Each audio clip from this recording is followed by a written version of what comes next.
Dozens of Clearwater condo residents forced out of their homes this week just learned they'll have to wait even longer to return. Yeah, patience a virtue here, I guess. The evacuation happened Tuesday when crews discovered dangerous cracks in a support column at South Beach condos. This morning, engineers say they need more time to make the building safe. Yeah, 10 Tampa Bay's Nick Valtoro joining us live in Clearwater this morning. And Nick, what's the latest on those repairs? Yeah, Jameson, Caitlin, good morning. And like you mentioned, the residents are going to have to be just a little bit more patient. They're expected to be at least another 3 days. And those residents had to grab what they had and evacuate. So it's really been something that's been very unexpected. But engineers, they've been working around the clock to get those repairs done. And we got a hold of the inspection report from last September. It said there needed to be work on the garage slabs. That work was actually being done when those new cracks were discovered, and that's why that building had to be evacuation orders suddenly came in when crews were making those scheduled repairs. They noticed widening cracks in this critical support column.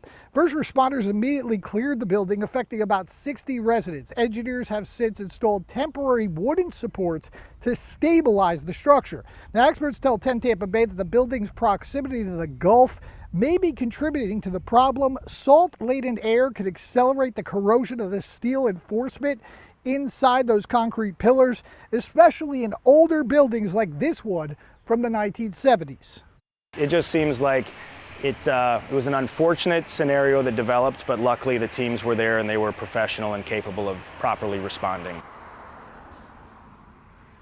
Yeah, and ironically, they were in the middle of making those repairs when those new cracks were discovered, and they're hoping that these people can be back in their homes in the next few days.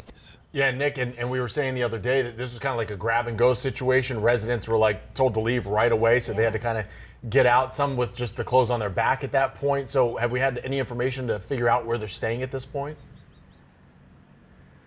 Yeah, absolutely, Jameson. You can only imagine kind of the shock and awe factor if you have to be evacuated and all of a sudden have to grab things in a hurry like that and leave your building. We're told a lot of them are staying with friends and neighbors. The condo association, along with the Red Cross, is also helping out, make sure they have hotels to stay in. Now, they're hoping that these residents can be back in their home by the weekend. They're just waiting to get that all clear to make sure that building is safe. For right now, reporting live in Clearwater, Nick Valtoro, 10 Tampa Bay.